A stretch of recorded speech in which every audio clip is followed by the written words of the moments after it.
to reintroduce myself. Hey, getting back to what you were saying before, as you start this grid, it's very sci-fi kind of grid is how I'm interpreting it. Don't know if that's wrong, but what are the best qualities when people come to draw with you in these workshops and stuff? Like what's like a really great quality that you try to encourage or help the others to see and try? Well, that's a good question. I would say, like just being able to, yeah, thanks. It's like structured automatic drawing. Yeah, I think just being open to being like uncomfortable and going, okay, like I remember like coming back to this when I was first like learning life drawing. At one point, I had to leave, I couldn't handle it. And so I had a lot to learn, but yeah, it's gonna be hard in the beginning. Like if you haven't drawn, like you're not going to make beautiful stuff straight away.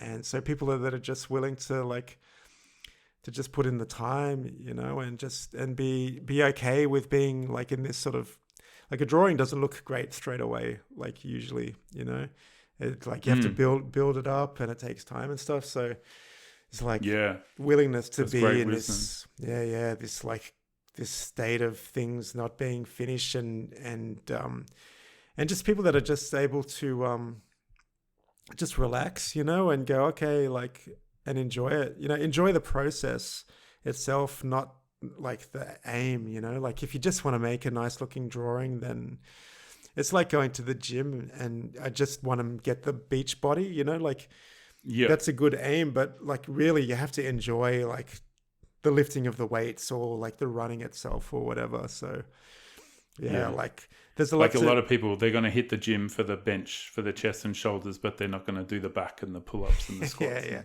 You gotta do the whole thing. You gotta do the whole thing, and you gotta like just, and it's hard. I think like it's hard because you have to also, like a lot of us don't use a pen much anymore, so you have to just get used to just using a pen in your hand and stuff. Like these little muscles have to develop, and I love the bite. I love when the paper, like the pen bites into the page, and it's not just flowing across the paper easily. It's biting into the texture of the page, and when you draw and make a mark, like you're feeling resistance from the paper. I love that feeling. Yeah, cool.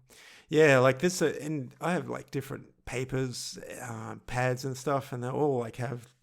Like these pads here are really smooth, so the pen just glides over it, but the paper I'm using for like these diary comics is quite textured, so it's completely different, and it's not very thick, so I also can't put down much water for like ink washes, so I have to be like super, like every medium has like different requirements of how you work with it, which is like, again, that's also like, it's cool that you enjoy that, because that's one of the interesting things about working with paper and stuff, it's just like, okay, what's the experience, of my hand moving over the paper, and then you just have to sink into it, and that's where the magic lies as well, where you just like get so into what you're doing, and like not working on the screen, you don't have pop-ups and stuff, so yeah, I think like it can be a good exercise for just sort of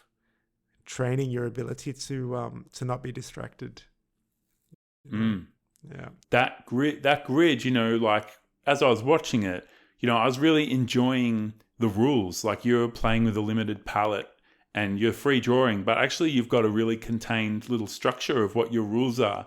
And then I noticed you got to a point where you're like, bam, I'm changing the rules. And now there's a face and then you drew in a crest on the left-hand side. And then looks like a couple of things that are, again, struggling to find representation on the right-hand side. And then you started doing curves, like cloud-like curves on the right-hand side. And it's just like, oh, Darren's changed the rules. And I think, again, like the pattern recognition machine thing of what we are, as a species, that it gives me a lot of pleasure to be like, oh, yeah, these are the rules. Oh, he's breaking the rules. That's very interesting. Oh, I see. He's he's in the rules, but he's really pushing the rules right now.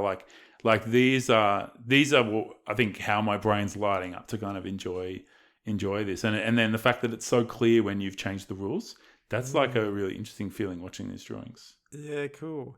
Yeah, well, you're absolutely right. Like I start the drawing, like the old Nokia games, the Snake game. Like that's a game. That's the rules at the start. I just have to Yeah. move around in this line, and then totally. Then I'm just like, yeah, it's interesting because I remember like a guy, an artist in my art college who he was doing his masters, and he was from Iran. And so he had a lot of like constraints on him as an artist about things he couldn't depict and stuff. And he was talking about how useful that was for him to have all of these rules, all of these constraints, like he found it kind of like difficult when it came to Australia. He's like, all of a sudden I can make art about anything. So Jesus, what am I going to do, But yeah. Before he had such a limited palette, it was actually kind of liberating to have that. That was my whole childhood was like, I can draw to a really high ability. I can draw, but I don't know what to draw. I never know what to draw. And I needed someone else to tell me what to draw. And then I'll be like, yep, cool, I'm going to draw that. But yeah, I really was frozen with the choice to do anything. Yeah. I was big on superheroes as a kid. So I've got hundreds of pages of like superhero adventures. Oh yeah. And then I was like, I would have just like a story, and I'm like, okay, that's what I'm drawing. I'm keeping the story going, that's great. Yeah. I think I was too, I just questioned myself. I divided up that drafter and editor. The editor was too big going, wait, that's dumb. You sure you want to draw that? Like just that doubting voice and backing yourself to just keep creating, which I get better at as I get older. But even now, like I've got a painting on the go that I've had for like 2 years, and I've done like the undercoats and stuff, and I really just don't know what to do next to develop it, like the next level of detail to kind of keep bringing it forth. Yeah. That's why I really admire people who just are following their nose and not getting hung up and stopping like that. Well, sometimes you just have to you just say, okay, it's done, and now I go to the next thing. If you're stuck, then you go, okay, maybe it's done, maybe it's finished. I don't really paint, except for like playing around and stuff like this. But this has gotten really epic. This one. So this is an example where I heady. really just am trying to mess it up. I'm just going too dark. I'm like mixing colors that shouldn't. They're not really playing. Devastating. Yeah, not playing well together. And, love it. Yeah.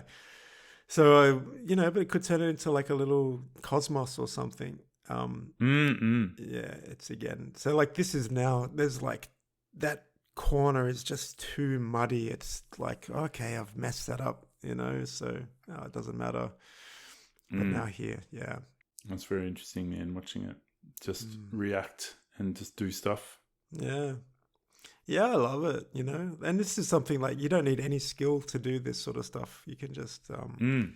It's almost like the skill you need is kind of wisdom to just keep placing marks, right? And try something else. Not think about it too much. These are sort of like life skills. Oh, it's interesting. Not like a technique. Well, it's it helps like me, if this was something that I wanted to put on a canvas and like sell or whatever, then I wouldn't be as experimental, but it's like, this goes in the bin when I'm done with it, so it's like, it's just completely just a warm up exercise. It's just completely like, how terrible can I make it, or what can I learn through pushing, the edges. And hopefully like some of that stuff, and even like the way the paint like mixes, and like, I've put a wet it's spot. wild. Yeah, next to where it's wet before, and then okay, like you get these little channels that form.